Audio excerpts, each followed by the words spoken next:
Waters presents On the Box.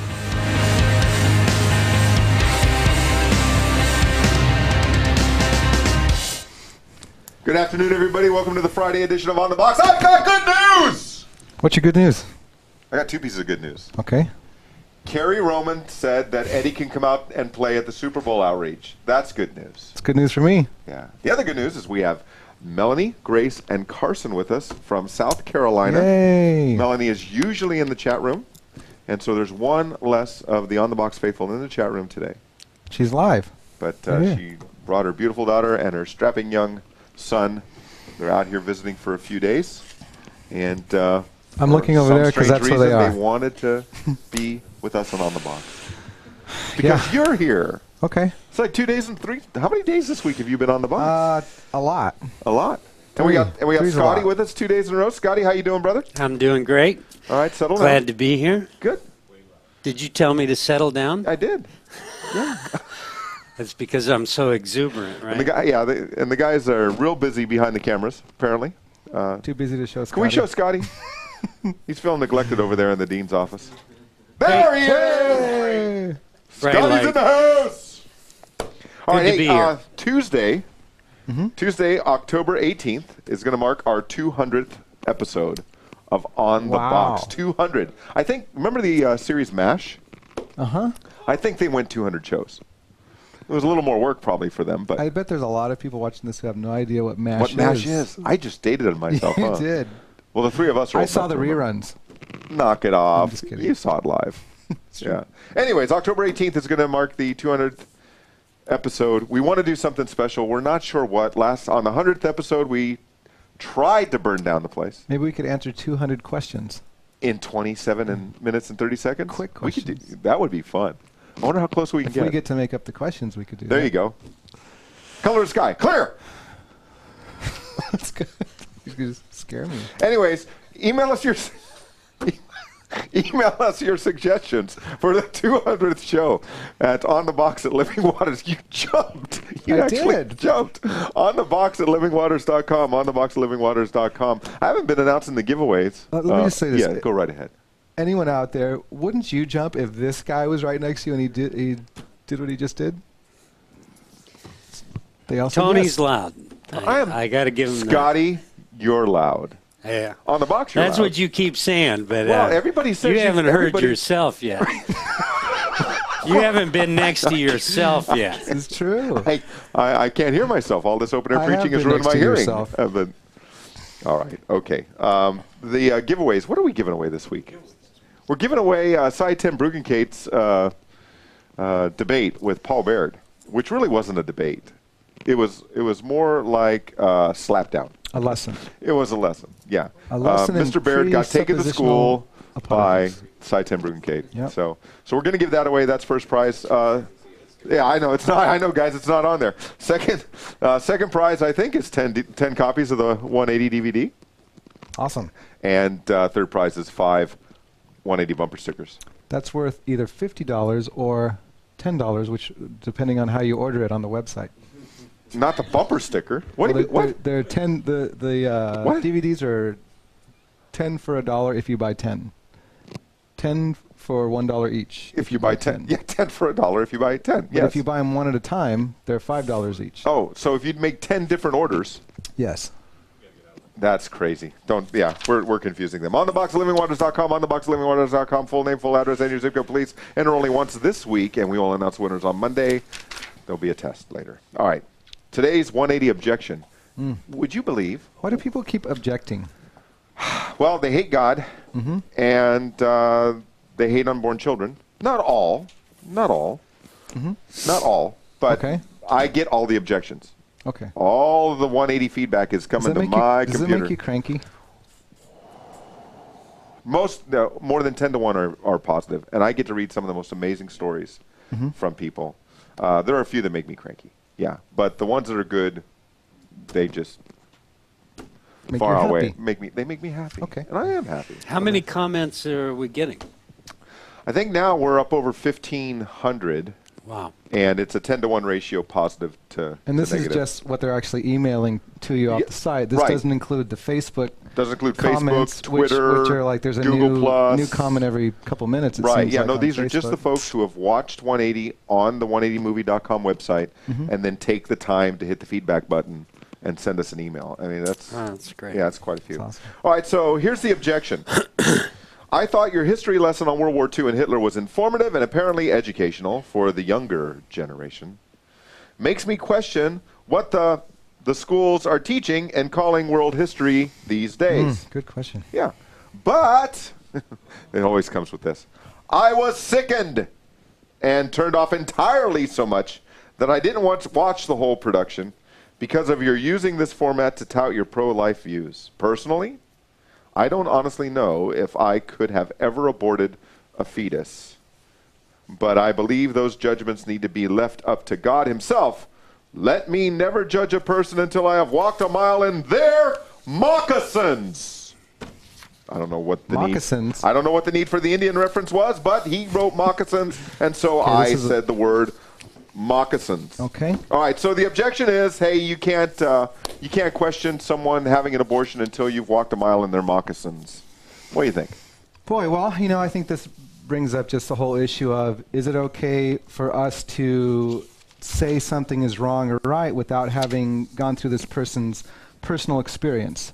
And I think that's kind of ridiculous. I mean, if someone is stealing your wallet, you don't stop and say, excuse me, I'd like to spend an hour with you and hear your life story and find out what you're feeling on the inside. I never did that as a deputy kind of sheriff. figure out, if something is wrong, it's okay to say it's wrong. We're told John 7:24 to judge with righteous judgment, That's and so right. it is okay to say something is wrong. If someone is beating, or if someone is attacking a toddler, we don't go to the attacker and say, could you sit down and explain to me why it is that's driving you to do this? It really, that's ridiculous. If And what someone's size doing are your moccasins? and what size? That's good.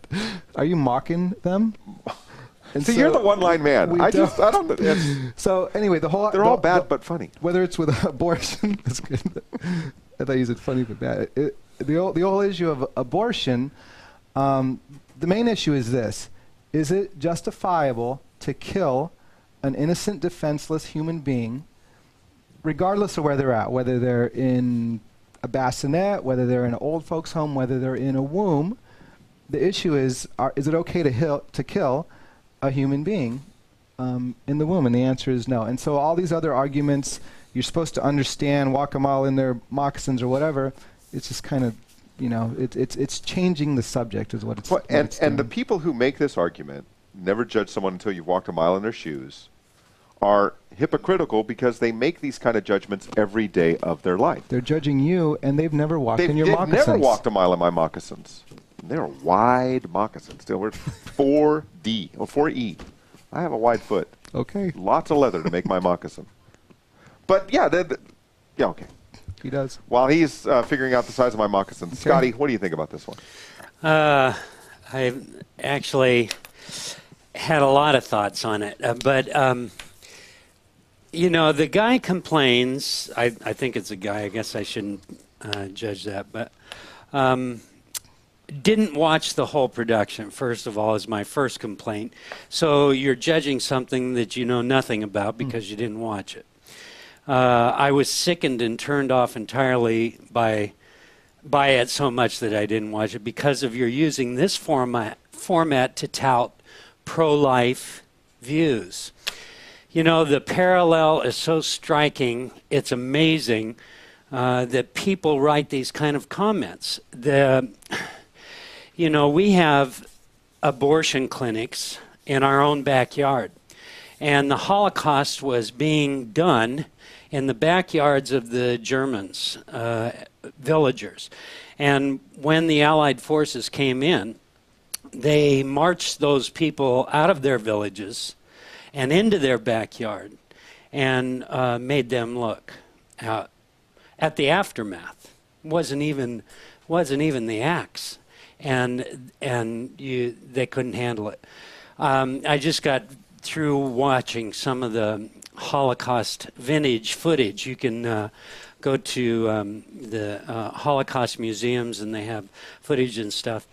And I don't think until you see some of that you have any handle at all on the enormity of the issue. And that's another parallel. Abortion, millions and millions, 50 million, not 6 million, 50 million. And in our own backyard. Boy, that sure hit me, when Ray said that in the movie, and I realized, we're not looking. So many of us aren't looking in our own backyard at what's going on. We allow into power with our vote those who say that these things can be done legally, and so we're complicit in that. Atrocities of the greatest magnitude are being done in abortion clinics. When you begin to understand how developed the unborn are as far as feeling, heartbeat, nervous system, awareness.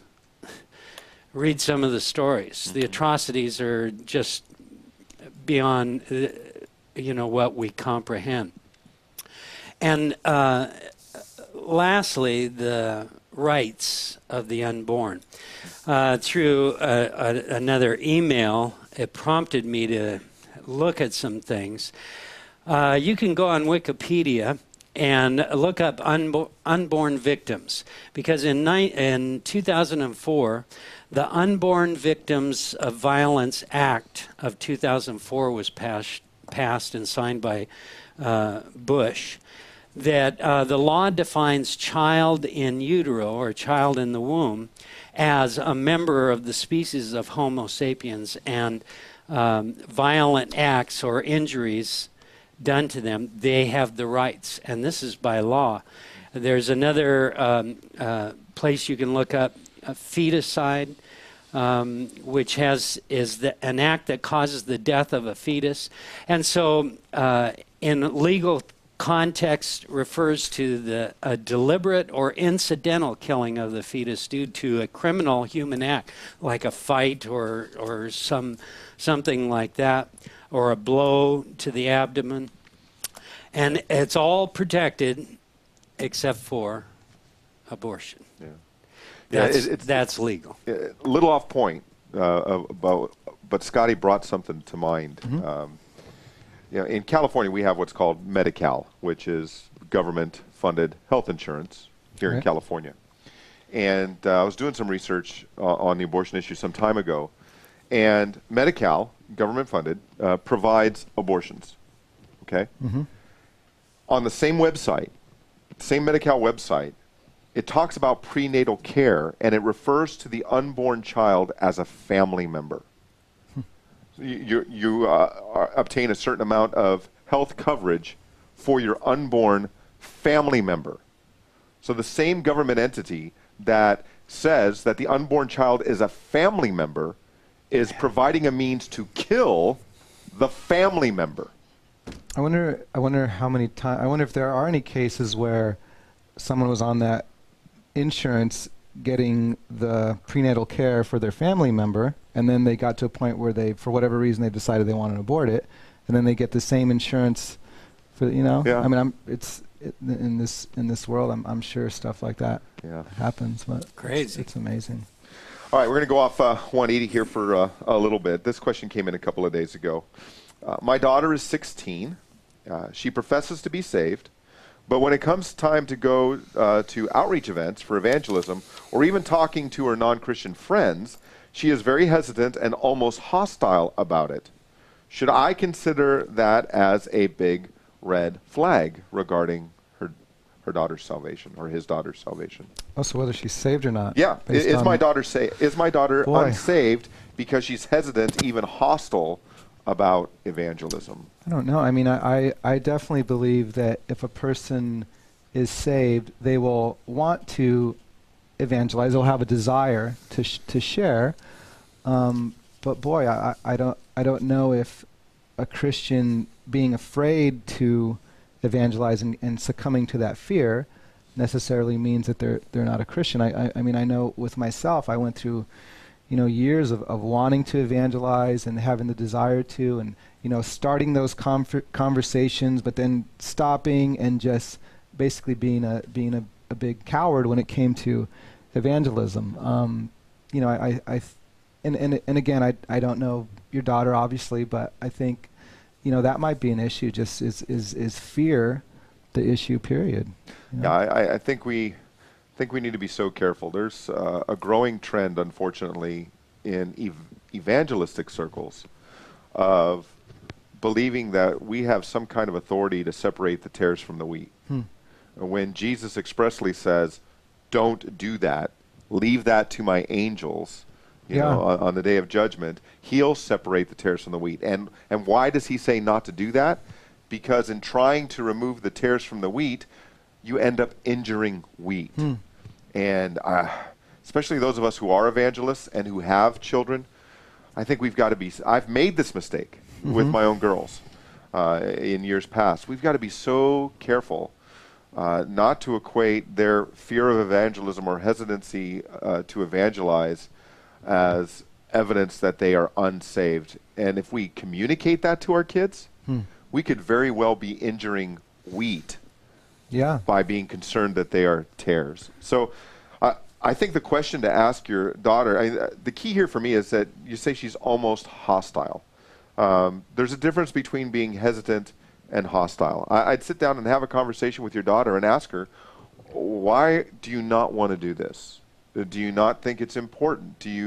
Are you not concerned about where your friends are going to spend eternity? Don't just make a rash judgment that your child is unsaved because they don't want to engage in evangelism. Right. I mean, because I remember early on when the light bulb went on for me that I did that with Christians around me, including my own family. Right. And I was injuring wheat, when I did that. And it was so hypocritical of me because I went some 15, 16 years of my Christian walk with Christ not going out and sharing the gospel with people. I pastored a church for almost 2 years, and I encouraged everybody to go out and talk to their friends, but I wasn't doing it because I was locked in my office crafting the next John MacArthur-esque sermon. Right. And so I would urge caution. Have a reasonable conversation with your 16-year-old, but please be careful not to injure wheat while you're trying to determine if your daughter's a tare. Yeah. Scotty? Yeah. I thought of a question. If you could somehow make that determination and say, okay, she's not saved, what would you do? Would you give her more Bible, more church, more sitting down and talking to, guilt, condemnation? What would you do? I think the first answer is that it would draw you closer to God in prayer, and you would fall on your face for your daughter and cry out to God. But in all cases, you would put it in God's hands. You can't make that determination. You can look at the fruit and wonder about those things, but the very best that you can do is be an example.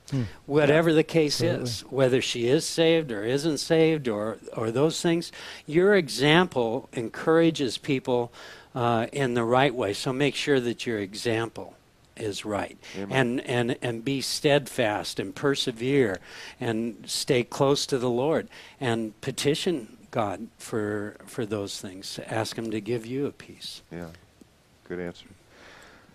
Barcodes are everywhere. Yes. How'd you like that for a transition, huh? Good. Barcodes are everywhere. You had to explain. Almost 200 shows, and that's the best I could do. It was good. Barcodes are everywhere. Maybe by the 200th one you'll be able to. Speaking of, you got to learn to say "speaking of that." Speaking. Oh. What was that? That was a tease. A scepter? That was a tease. That was Alan. Oh. Alan from evangegeek.com. Evangegeek. Okay. .com. He is an Evangegeek. He's a techie guy who loves the Lord, loves evangelism.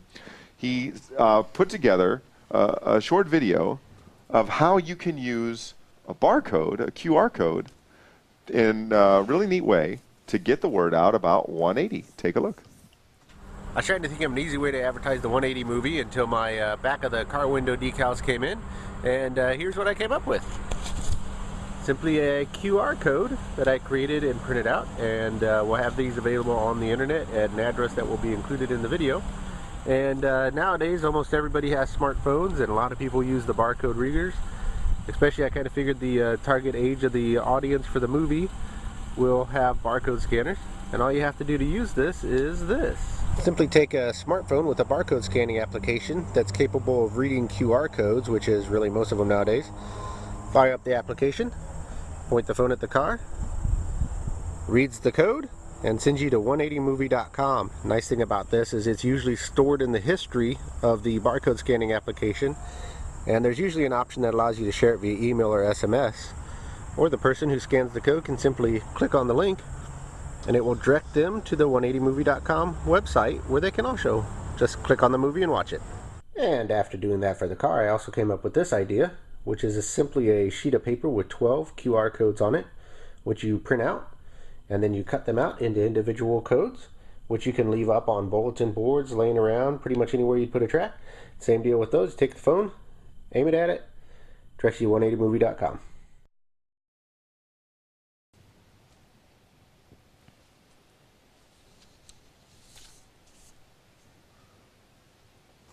All right, if you didn't get a pen or a pencil and a piece of paper to write down that web address, don't worry about it. It's on the box at onthebox.us.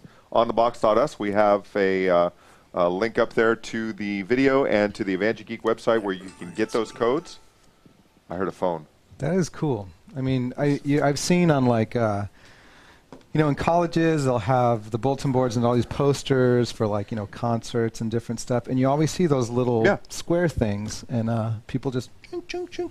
Yeah. You want to do it? How was that again? Chung chung chung. We do sound effects too. We do. I think they are intriguing. Every time I see one of those, what's that? And then somebody, finally told me, well, it's a barcode. And now it makes me wonder, well, I wonder where that goes or what that is. And so it's pretty intriguing. If you're going to put a QR code on your car, you're encouraging people to walk up to your car. Lock your doors. Don't leave your wallet sitting on the front seat.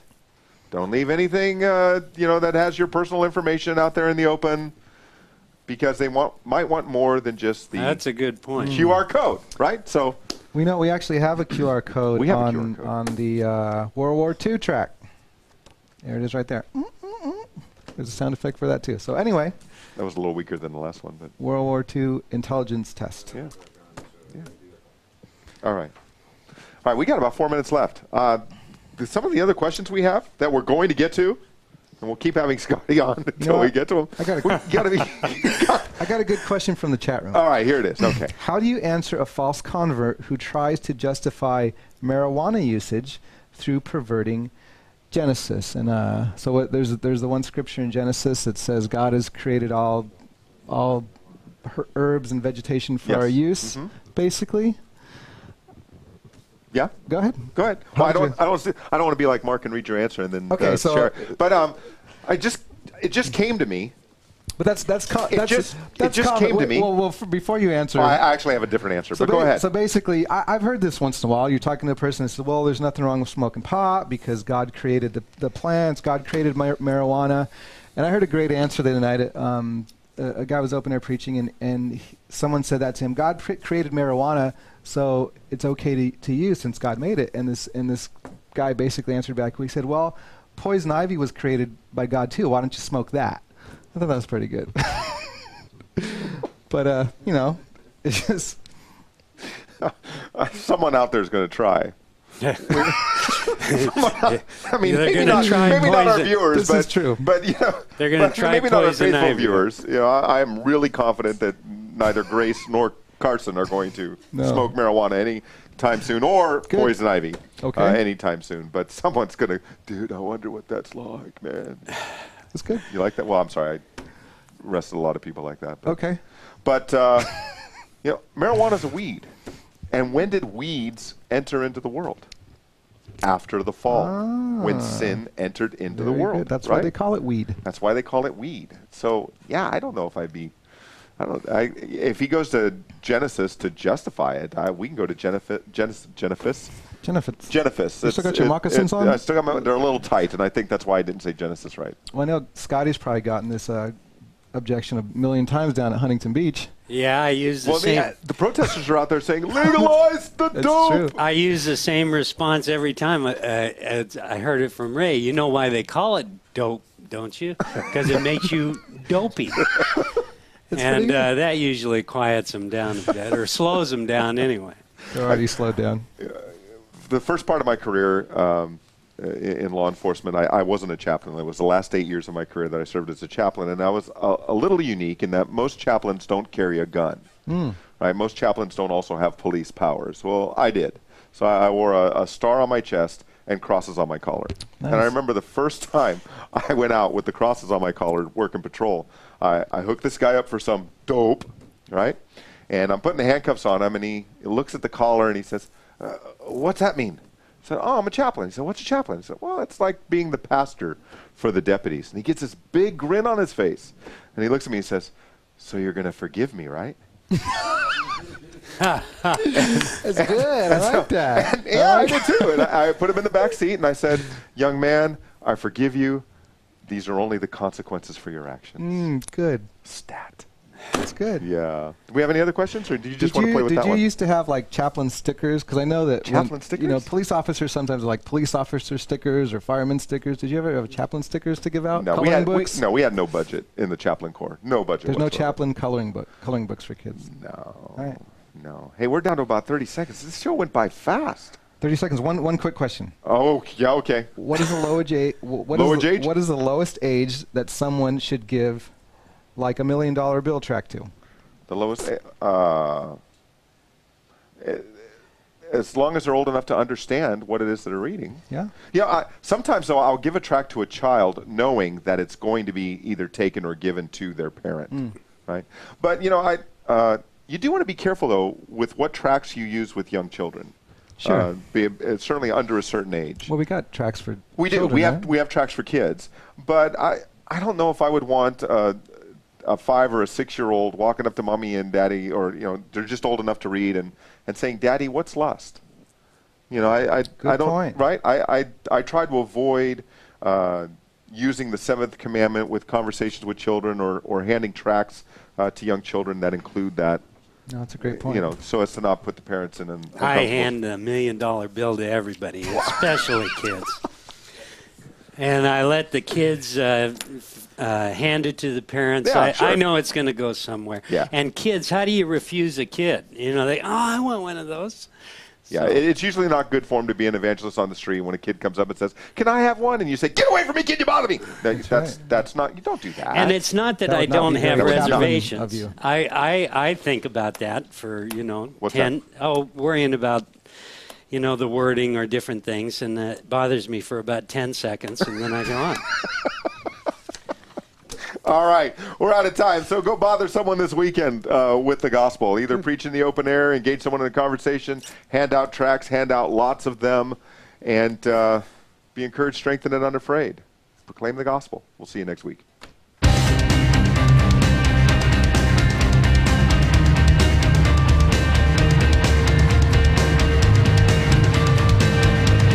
You're full of it!